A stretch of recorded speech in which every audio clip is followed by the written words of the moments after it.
Hey, this is Mark, and this is episode 4 of the Why Are We Still Doing This podcast. Why are we still keeping our children's old toys long after they're done playing with them? My mom saved every single He-Man action figure I ever owned. Accessories too.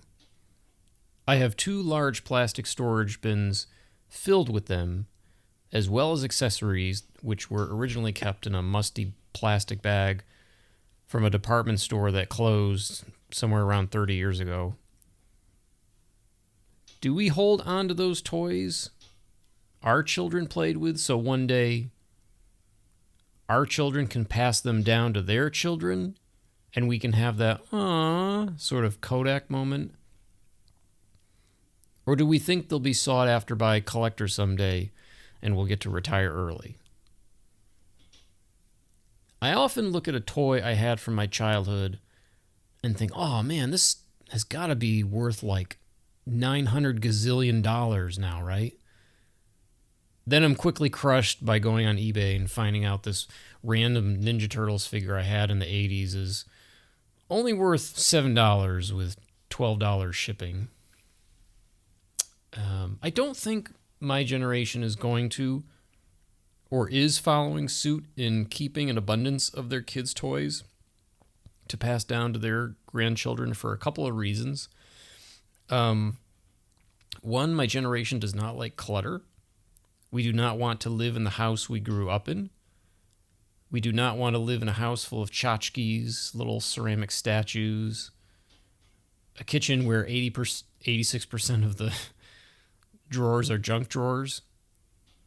Like, I still love a good junk drawer every now and again, you know, scissors, cords for gaming systems we'll never use again, punch cards for miniature golf places, manuals for appliances that are 10 years old, that if you needed to look in the manual for something, you could probably find a YouTube video that would be much more helpful.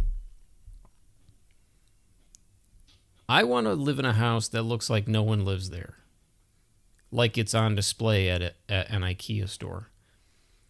Not that my house was cluttered growing up, but that's the consensus I'm getting in navigating social media these days. 2, toys are not what they obviously were years ago. Like, sure, we have action figures, dolls, play sets, stuffed animals, but I think the tradition of hanging on to toys for future generations began decades ago when toys were things like a wooden rocking horse, a wooden train set, wooden dolls, Lincoln logs, pretty much anything that was made of or looked like wood. Something that was hand-carved by someone's grandpappy in the late 1800s. Simple toys that were universal. Anyone could essentially, play with them.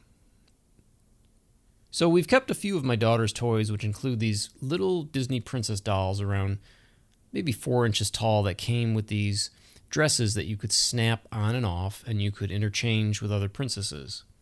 So you could have Ariel wearing Cinderella's gown. But what we would do is we found this YouTube video where this woman would make dresses for these dolls out of Play-Doh and probably made millions of dollars off of it. And my daughter and I would do this for hours.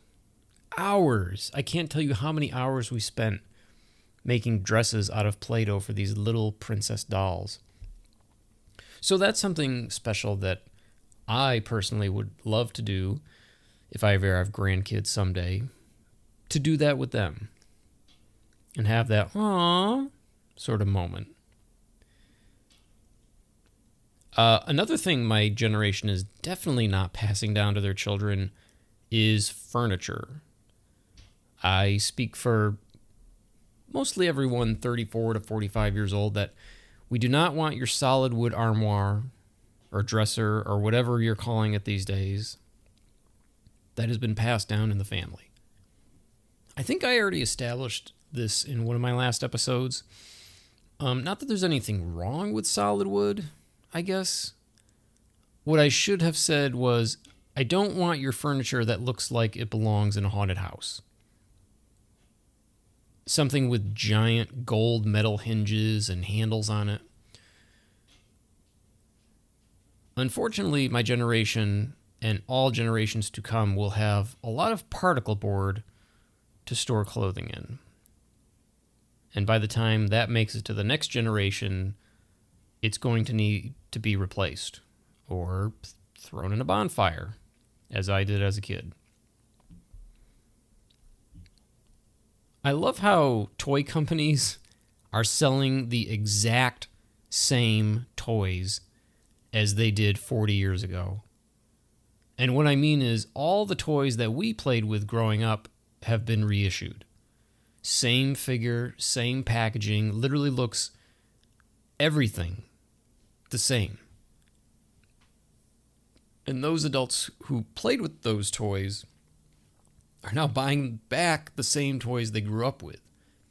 Not necessarily opening them up and playing with them, but just to keep them on display in the second bedroom of their 2-bedroom apartment, and to give them a warm, cozy feeling to fill that void of never being able to afford their own home.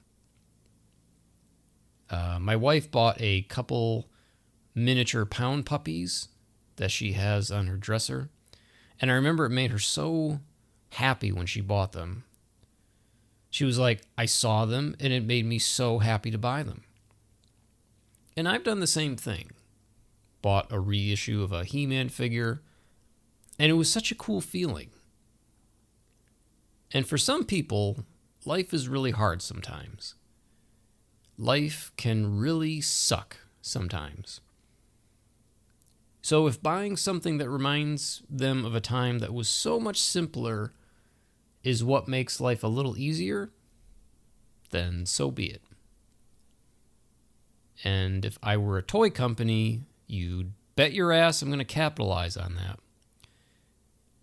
Life is hard today for a lot of people. Young people can't afford a home, so they're knee-deep in nostalgia, longing for that time again. And that nostalgia is the hits of dopamine people my age need sometimes to get by. Other times it's just trying to recapture a lost childhood. And speaking of Kodak moments, do kids today know what a Kodak moment is? That's an antiquated term, right? I think today you'd call it an Instagram moment. I love those videos where they give kids like a Walkman with a cassette tape, and they're like, this plays music. Can you get it to play music? And the kids are like 12, and they put the cassette tape up to their ear and are like this? I would love to see kids try to figure out a 35 millimeter camera. Like the kid opens up the back and exposes the film to bright light. Like, is this how it works? It's amazing the amount of things we take pictures of today that we would have never thought to have captured 30 years ago. Like our food. I have more pictures of my meals from the past 10 years than my parents have photos of me from ages 8 to 18. Like, when would our parents have ever been in a diner in 1984, sat down in front of the daily breakfast special, which was probably something super simple like banana stuffed French toast, looked up at their spouse and said, Jesus, Ethel, I wish I had my camera for this one. Like, we take pictures of our food today and post them to Instagram, Facebook, or whatever. Sometimes it's just a picture of food with no caption. Just a fancy bacon cheeseburger with fries from one of those hip millennial burger places where they serve your food on anything but a goddamn plate. Right? Putting your fries in a cowboy boot. Milkshakes come in measuring cups. If we were to share pictures of our food with the world before social media, that would be like if in 1988 I took a picture of my steak and mashed potatoes from the Sizzler with a 35 millimeter camera, developed the film, got the prints a week later, then put a picture of my meal in an envelope and mailed one to each of my friends. No note, just a picture of a steak and white mashed potatoes in a white envelope. Can you imagine getting that in the mail in 1988? Like Uncle Bob, who you would see a couple times a year at family gatherings, getting mail from you one day like, "Oh, look, Susan, a letter from Mark. Oh, what's it say?" I don't know, but it's just a picture of a mouth-watering ribeye from the Sizzler. Logistically, that would be a total nightmare for one. You'd have to take multiple pictures of the same plate of food because you could only get singles or doubles of a said picture, right? Remember how important it was to get doubles that back then? I might lose one. 30 years later, I'm going through all my old photos going, why the fuck are there so many doubles? I am fully convinced that there are many times on social media that people are more excited to post about an event they're attending rather than the actual event. Follow me? They're more excited to let people know they're out bowling and eating overpriced appetizers with their friends than to actually be there bowling and eating overpriced appetizers with their friends. Like the constant hits of dopamine from likes and comments on those events is more satisfying than the actual event itself. It's like going out with friends, then sharing it to people you never see or associate with. People who don't care about you at all and could care less. It's fascinating. Did I ever tell you about my theory of why so many people are going back to Polaroid cameras now? Just thinking about Kodak moments.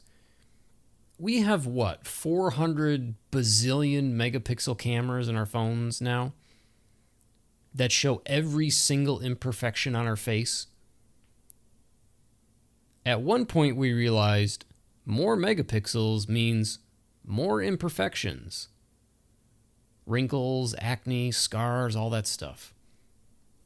So what did we do?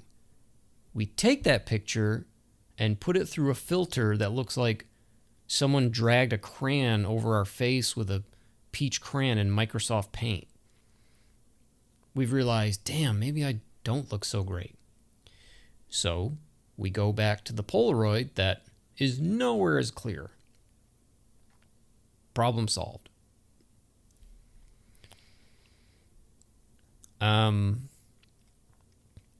This egg shortage.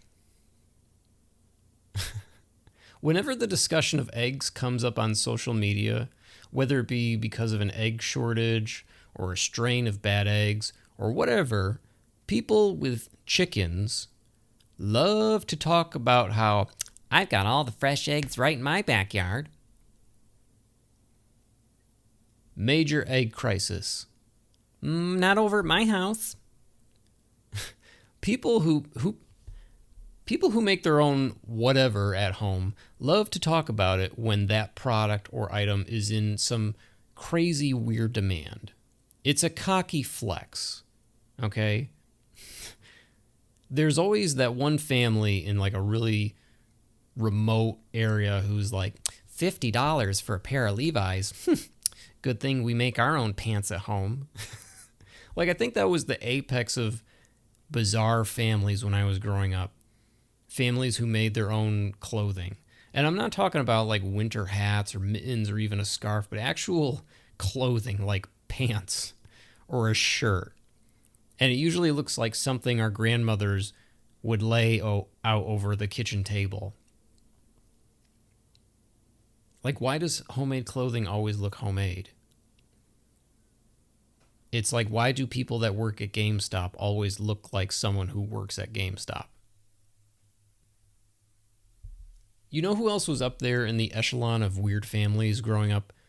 The family that didn't have a television. By choice. Okay? There was always a family that didn't have a television by choice, even in the 80s.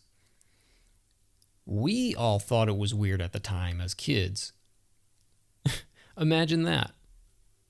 Instead of watching 4 hours of cartoons on Saturday morning, their kids were probably doing something like, I don't know, learning a valuable life skill, finding the cure for neurological diseases, something, I don't know, something productive.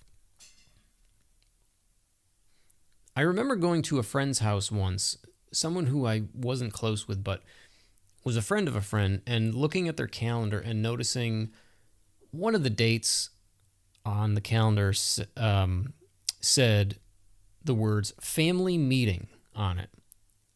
And I thought, family meeting? Ha! What a bunch of losers. Now as an adult, I think, Jesus, I wish my family was able to communicate that well growing up. But a lot of things I didn't understand as a kid, I made fun of. I was incredibly immature. Took my daughter to a Celtics game recently. Game 2 of the Eastern Conference semifinals. The Celtics won. It was a great game, great time. In the early 2000s, I went to so many baseball, basketball, and hockey games in Boston. And one of my favorite souvenirs to purchase at the game was from the street vendors selling the incredibly obnoxious non-MLB licensed t-shirts, or NBA or NHL. One of my favorites was one that said, in big bold letters, Jeter drinks wine coolers. So simple, yet so specific. And I love that kind of humor. I bought this other shirt off the street one time that said, Yankee fans suck. And it had this picture of this half-balding Italian guy in a tank top that said 1918 on it, which was the last time the Red Sox won the World Series before their 2004 win. And he had a necklace with a huge dollar sign on it, a beer in one hand, and a slice of pepperoni pizza in the other. By far, my favorite t-shirt that I wish didn't end up with bleach on it in the wash. I was an angry sports fan back in the day, and part of that being the Red Sox not winning a World Series for 86 years. I remember as a kid in the 80s, for some unknown reason, I always told people I was a Mets fan. And my grandfather was a huge Red Sox fan.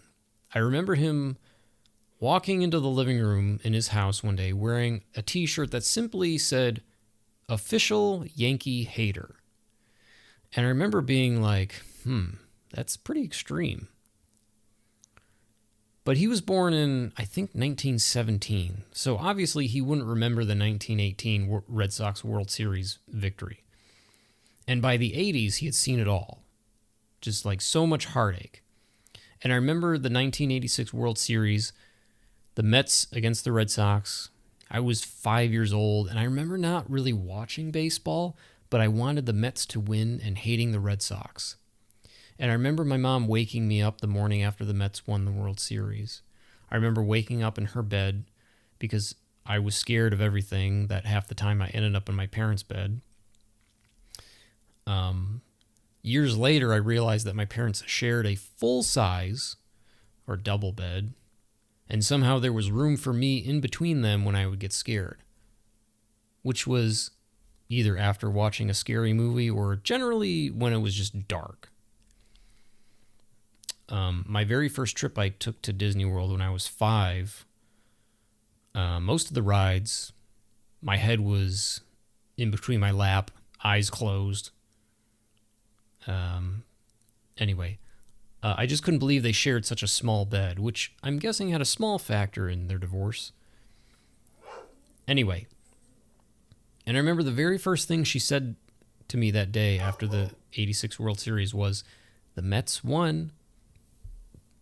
And I remember being so happy, while at the same time, my grandfather probably put a brick through his television after the Red Sox came so close that year to winning it all. But I think that in sports, you need a healthy dose of hatred for another team, whether it be the players themselves, their fan base, or the fact they have some super racist mascot, which is a story for another podcast. But being a Red Sox fan and watching them play in the late 90s, early 2000s, I hated the Yankees.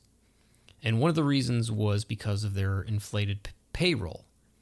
The Yankees were buying up all the big names in baseball at one point. Then the Red Sox pretty much did the same thing, put some big money down, and finally won a World Series.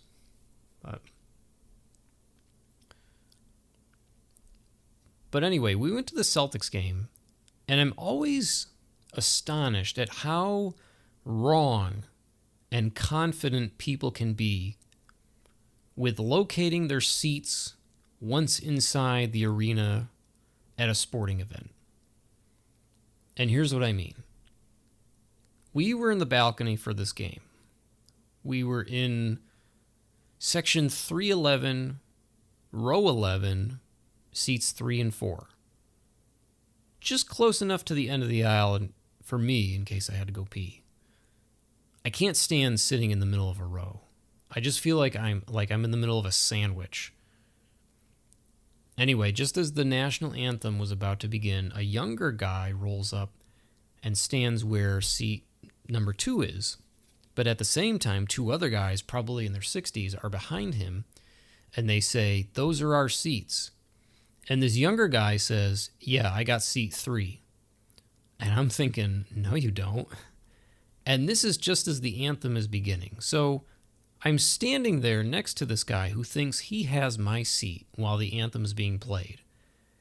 And the whole time the anthem is being played, I'm thinking, this guy is so confident that he has seat number 3, but is totally clueless. So the anthem ends, I sit down, and this guy goes, "I have seat 3. I don't say anything, but pull up the tickets on my phone and say, "I have 3 and 4. And he's like so confused because he was so confident. He was so confident these were his seats. Turned out he was in section something like 315 instead of 311. Way off, right? Then maybe 10 minutes into the game, this couple rolls up to our row, and they're like, "We have seats 1 and 2. And I could tell the 2 guys in 1 and 2 were probably season ticket holders, and they were thinking, like, yeah, right. Long story short, this couple had tickets in section 327. We were in 311. How the hell do you screw that up? We looked at them and we were like, you got to go to the other side of the arena, like all the way over there. I don't understand how people screw this up so often. You know? Like, remember when the only type of ticket was a physical ticket? What do ticket scalpers on the street do for work now that everything is digital? Digital tickets pretty much put them out of business, right? I always knew I was close to Fenway Park growing up because I'd start to hear, "Tickets, tickets, buying, selling, tickets, tickets." And the process of buying tickets for in-demand events years ago, like concert or wrestling, meant looking homeless and sleeping in a tent outside of Macy's the day before. The Macy's at our old mall here had a Ticketmaster desk where I remember people lining up for hours to get wrestling tickets. Or you could go to the box office, which sounds like such an antiquated term, or call some ticket hotline and have to speak to an actual person. Imagine that. And I honestly, for the life of me, can't remember if you were able to choose your tickets, like pick specific seats on a map, or you were just given whatever the best seats in that price range is. I have no clue. If someone knows, please write to me or leave me a comment on either here, on Spotify, or on the YouTube video about what this process was like. Then when you got the actual tickets, like if you lost them, you're screwed, right? You had to sleep with them every night or put them in a fire safe box. And how did you combat counterfeit tickets? How did you buy anything like that secondhand without knowing if you were getting screwed? Thinking about it now, that was like the Wild West compared to the luxury of ticket purchasing and carrying we have today. Back then, you'd be at the counter and it was like, hurry up and buy your goddamn tickets, otherwise we're going to give them to someone else. While today, buying online, they're like, we'll gladly give you 10 minutes to complete your purchase. But speaking of movie tickets, a couple months ago, I took my son to the theater to see the 20th anniversary of Star Wars Episode 3, Revenge of the Sith. This was a re-release of what I consider to be the best Star Wars movie ever made. If you're not familiar, it's essentially the prequel where it shows Anakin Skywalker's transformation into Darth Vader. And I was nowhere prepared at how emotional this experience was going to be. I first saw this movie in theaters 20 years ago. I was in a horrible place in my life, living with a horrible person, having graduated college a year earlier and not having a clue as to what I wanted to do. I hated the person I was with and felt trapped in a relationship, which I mentioned in episode 2 of the show. Dark freaking times. Now, my son has seen Revenge of the Sith dozens of times. He first got into Star Wars when he was probably 5 or 6 years old, and we watched every single movie in the correct order, whatever that is for you. He was a Star Wars nerd in training. He had the lightsabers, the action figures, the clothing, the bed sheets, the toothbrushes. We took him to Disney World at the height of his Star Wars fandom, and he experienced all of the Star Wars areas and attractions on property. And luckily, he was still at the age of, is this real? Again, another reason why I think you should not waste time making memories or taking your kids to Disney World. I have a video of us walking into the main hangar of the Star Wars Rise of the Resistance attraction at Disney World, which without a doubt is the most immersive experience you'll ever have in a theme park. And I'll never forget him looking around, taking it all in and saying, Dad, are we in space right now?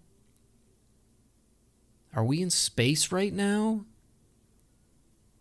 It was real to him. Anyway, so we went to see episode 3 on the big screen. We got the jumbo popcorn, which is pretty much meant for 4 rather large people.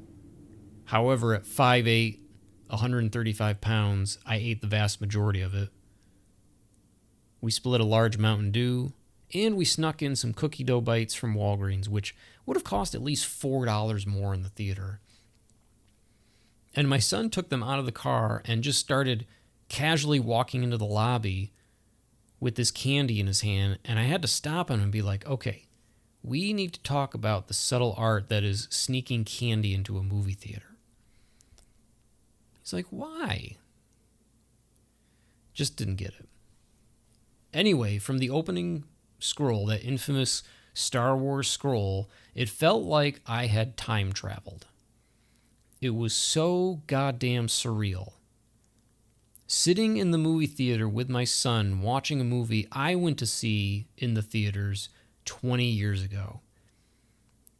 And again, his Star Wars fandom was pretty big a couple years ago. He knew all the main characters, droids, Wookiees, Sith Lords, and Jedi.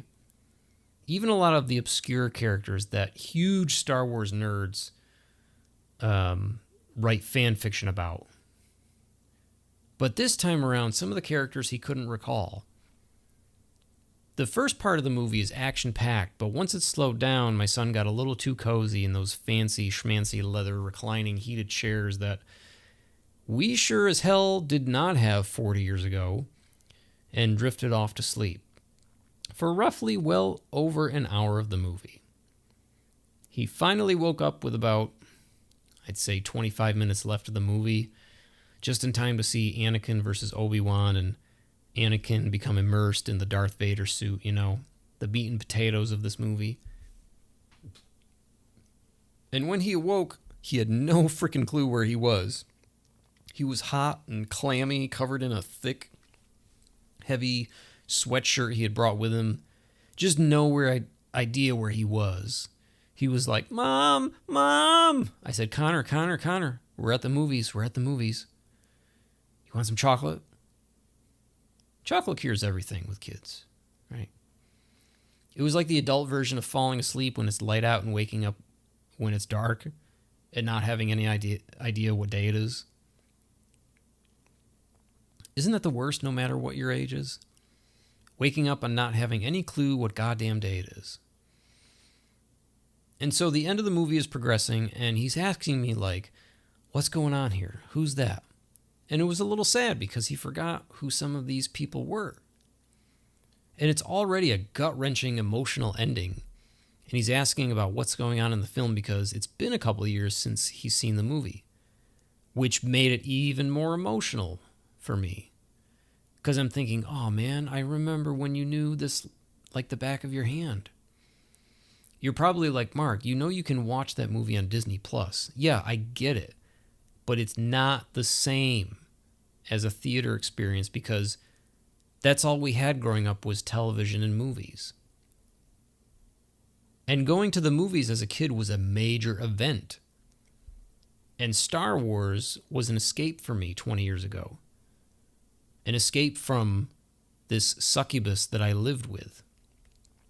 This was the first Star Wars movie I'd seen in the theaters with my son, as he was only 3 years old when Rise of Skywalker came out, the last movie in the sequel trilogy that Disney made.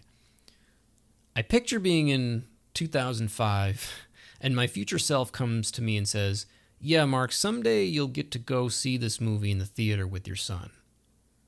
And I'd probably say, yeah, man, right on.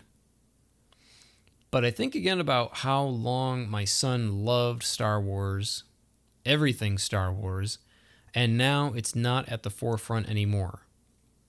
And it seems like that was a decade ago, when in reality, it's only been a couple of years. But again, going to the movies was a major event as a kid in the 80s. The very first movie I ever saw in theaters was E.T. And in my head, I have this vivid image of walking into the theater and spilling my popcorn all over the floor. My mom still remembers this event. I was only a couple years old at the time, but movies on TV were a big event. Remember when they played The Wizard of Oz on TV? Remember how often they showed that movie on TV? Yeah, once a year. They would play The Wizard of Oz on cable television once a year. How insane is that? I remember I fell asleep on the couch halfway through the Seinfeld finale, and I woke up just as the evening news was starting, and I said, son of a bitch! I couldn't watch it until who knows when it would come on again.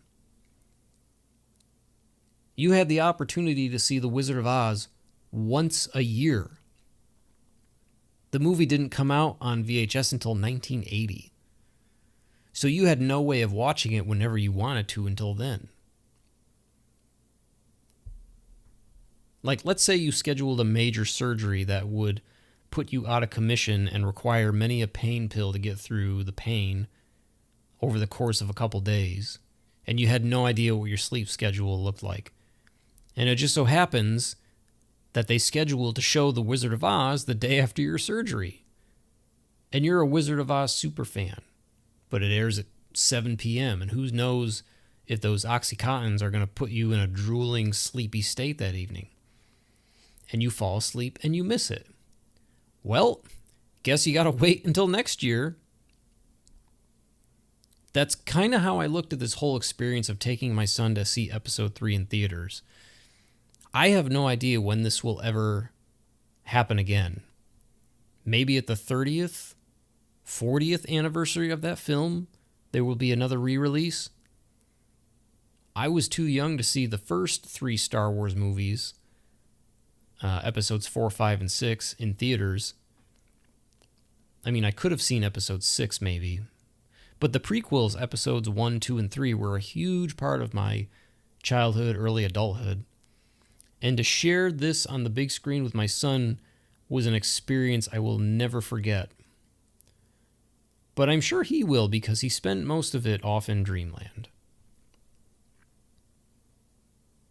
Remember when you had to run to the bathroom during the commercial break? That's a fun nostalgia game to play with your kids, who probably wouldn't understand it anyway. I had to explain to my son how a show he wanted to watch was not airing until a few days from the time he wanted to watch it. He was like, "What do you mean it's not on?" I'm like, "It's not on." And he's like, "Yeah, but why?" I'm like, "Buddy, I don't know how to explain this any better, but when I was a kid, Family Matters was on at 8:30 on Friday night. That's it." And while we're on the subject of Star Wars fans and pro wrestling fans are the worst groups of fan bases out there. I can confidently say that because I am in both of those camps. They're such know-it-alls. Star Wars fans ruined Star Wars. Not the children, but the grown men. The grown men that everything they don't like about anything new that Star Wars comes out with, quote, ruins their childhood. Like, there's a lot of characters in Star Wars movies that I have no clue who they are. My knowledge of Star Wars is limited to the movies, Disney Plus shows, and the video games. That's it. I never read any of the comics, graphic novels, or novels outside of anything related to the movies. But there are these super fans who know virtually every character from the movies, including some random alien who pumped gas into the Millennium Falcon and had a total screen time of 4.5 seconds. Like, oh, that's Bishkar Tormidis. Like, who? Like, I'm sorry your favorite obscure Sith Lord, Darth Baloney, didn't make it from the Star Wars novels and into the latest movie. Like, sorry your Lobot fan fiction never made it off the family computer and into the hands of George Lucas. Star Wars fans ruined Star Wars. And it's funny how when the prequels came out, starting in 1999, everyone shit on them and shit on Hayden Christensen as Anakin Skywalker, Darth Vader, and now they love him. And a big part of this hate has been the internet and the influence of these annoying influencers. So with the last 3 Star Wars movies that came out, the sequel trilogy that Disney made, a lot of people, again, shit on them. And rightfully so, because there was no concrete story from the beginning. Each of these movies was to have a different director, which sounded like a bad idea from the beginning. The Force Awakens I thought was great. Then a new director came on for The Last Jedi, and outside of Rey, Kylo Ren, Luke, and Yoda, everything else about that movie sucked. Then finally, for the last movie, they brought back the director from the first film and tried to piece together a story, which I thought was decent, but a lot of people hated. But anytime you have a new Star Wars movie come out, the super fans are going to want something from one of these novels that have been written about what happened after the first 3 movies. And if they don't get what they want, they become the biggest crybabies. Think of this. It's 1977. Your parents just saw Star Wars in theaters. Their mind is blown. It's this cultural phenomenon that most likely will stand the test of time. They want more of it. But the way information flowed back then, there was no way of knowing if and when another Star Wars movie would come out. Then one day, the 6 o'clock news comes on. Remember the 6 o'clock news? Remember when news came on just a couple times a day before 24-hour news stations came out and completely crippled our parents' generation with anxiety? So the news comes on and announces another Star Wars movie in the making. Woohoo, right? And they announce it will be coming out in 6 months. And then you wait. You have to wait 6 months with no teaser trailers, no hour-long YouTube video breaking down a single image from a movie poster. That's really what ruins Star Wars today. Influencers. Influencers trying to break down the most minuscule details and just extracting what's left of anything enjoyable from the movie that hasn't even come out yet. It's like a 24-hour news station. There is constant information about a movie that's going to come out, and you get to a point where by the time the movie actually comes out, you're so sick of hearing about it, it's not exciting anymore. You've seen the leaked characters, concept art, and there's no surprises. And by the time it's out, the adrenaline has been sucked right out of you. So getting back to your parents seeing Star Wars, you wait until maybe a month before they announce when opening night is for that movie. And you really want to see it on opening night. And I'm talking about in like 1980. So you and your friends go and wait in line for hours at the box office until it opens up so you can buy tickets. You have no cell phone to pass the time, so you daydream. You let your mind wander. You talk with your friends about what you think will happen in this movie. You don't have some 22-year-old YouTuber who already shit all over a movie that hasn't even come out yet because of what he knows to be creative differences within executives. So you see the movie, and it's amazing. Imagine going into a movie back then knowing nothing about backstage politics, disagreements between co-stars, scrapped characters and other concept art, change in directors. You could just go in and let the movie do the talking. And speaking of waiting in line for a movie, people cannot wait in line anymore and do anything but wait. And what I mean is, think about theme parks. So, when Disneyland in California opened in 1955, what did people do when they had to wait in line for long periods of time? I'll tell you what they did. They sucked it up and waited. They stood still, locked their knees, and stared at the back of the person's head in front of them, and were content. They could keep to themselves, entertained, without any illuminated screen necessary. People were content with just being with their own psychotic thoughts. Today, people complain. They don't like sitting still. They need something to constantly entertain them. Every now and again, I find an old picture of a Disneyland attraction and see people waiting in line for something. Like there's this really awesome photo of the Haunted Mansion from 1969, the day it opened, floating around the internet. Google it and you'll find it. And if you notice, almost every one of the people waiting in line cannot take their eyes off this mammoth, ominous structure, just soaking in every painstaking detail. They all seem to have a genuine interest in it and are giving it their full attention. And maybe they even begin to ruminate about what awaits them in this haunted mansion and become completely immersed in the story, right? No big effects, nothing jumping out at you, just a big old mansion quietly waiting for you to walk into it. And back then, people could use their imagination and get completely lost in this environment for a while. When I go to Disney World now and have to wait in line for a ride like Space Mountain, I almost always see half the line just on their phone, on TikTok, or something to keep the hits of dopamine going.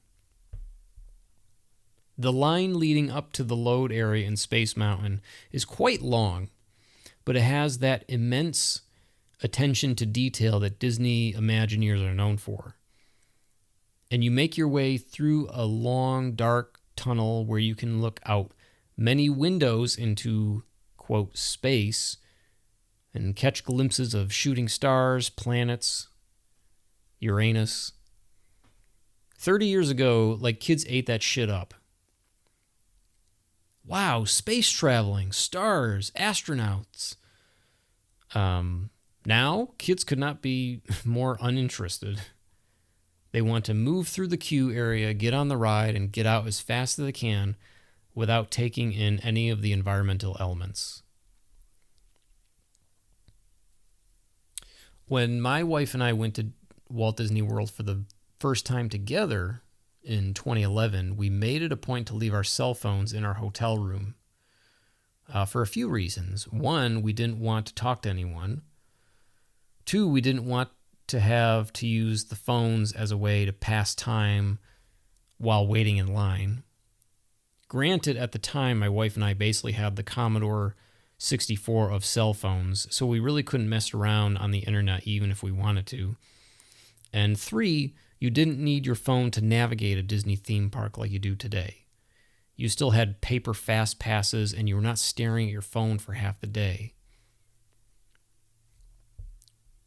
Speaking of staring at screens all day, I wonder what it must have been like working in an office 60 years ago without access to Facebook, email, Candy Crush, fantasy baseball to pass the time. Like, I guess people worked. It's like when you watch a television show or a movie set in the 1960s and some guy works in an office building and his desk is just a phone, a lamp, and some folders, pen and paper. Just so minimalistic. I can only imagine that productivity was through the roof. I talked about this a bit in episode 1, that it seemed that anytime we are forced into a situation of waiting nowadays, we fill that time by staring at a screen. Anything from riding the bus, standing in line at the bank, having your antidepressants refilled, or waiting for your car to get repaired is just consumed with texting, gaming, scrolling, all mindless shit that prevents us from just simply daydreaming. We often take our phones out and stare at Facebook unconsciously because it fills that void of doing nothing. Like, we don't know how to do nothing. Whatever happened of just daydreaming during those wait times? Whatever happened to staring into space or Space Mountain and thinking about the most random shit, like revenge on your enemies, and getting completely lost in it? The average person spends 3 years of their life waiting in line. We wait at the bank, at red lights, coffee shops, Walt Disney World. I often think of how much of my life has been wasted waiting for dial-up internet. Doesn't it take you back hearing this sound?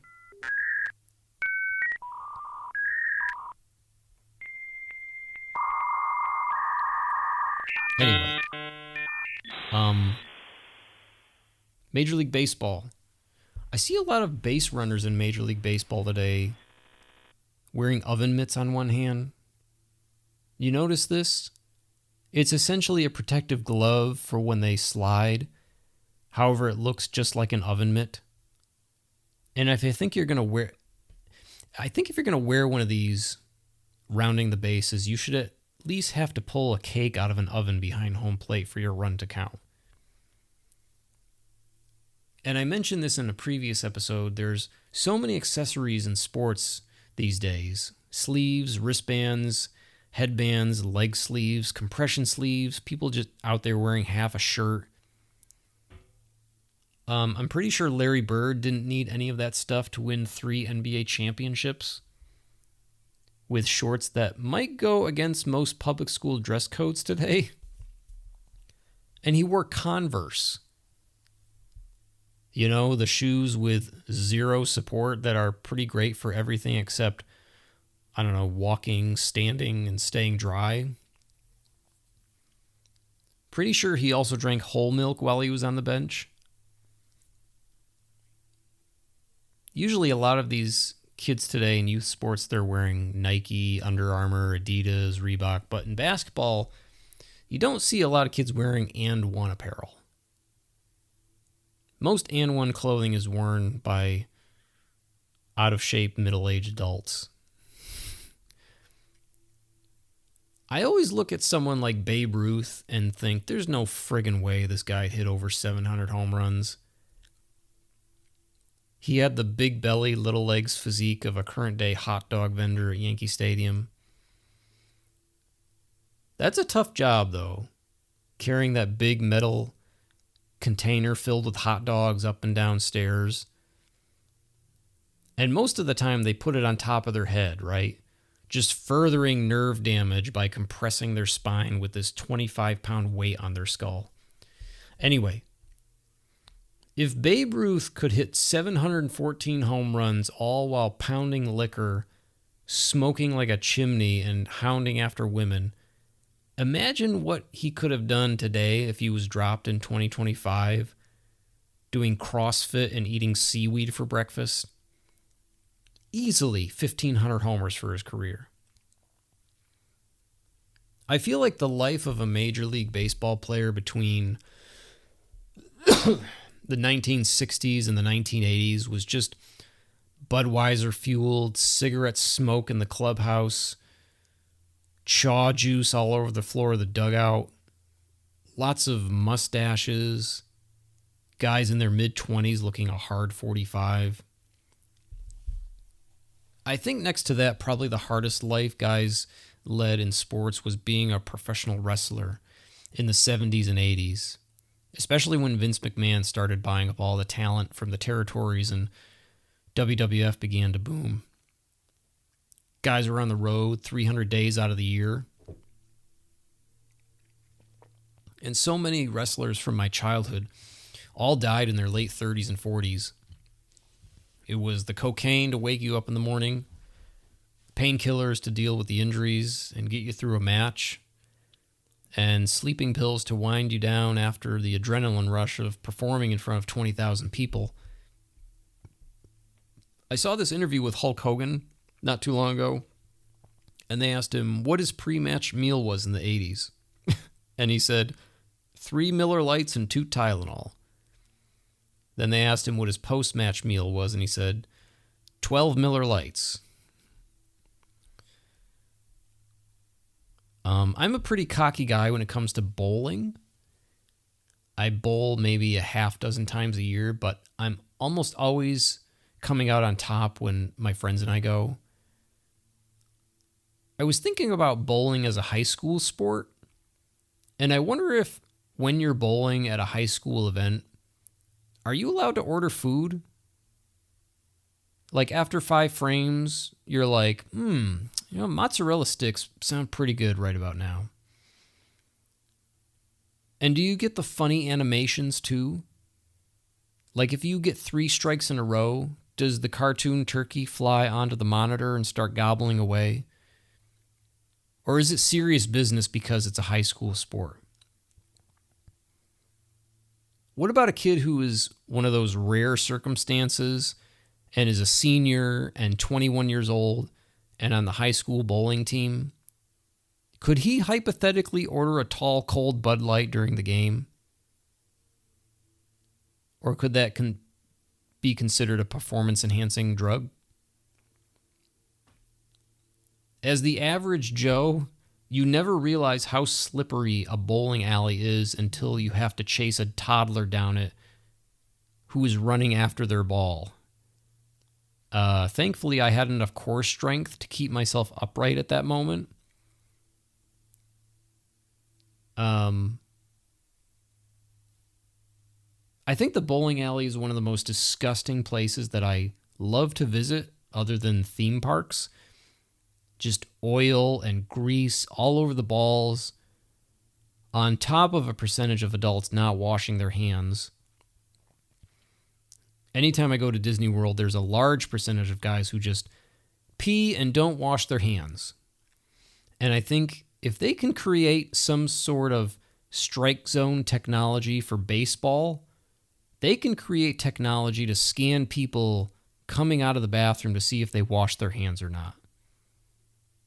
Like a loud buzzer should go off, accompanied by a giant spotlight.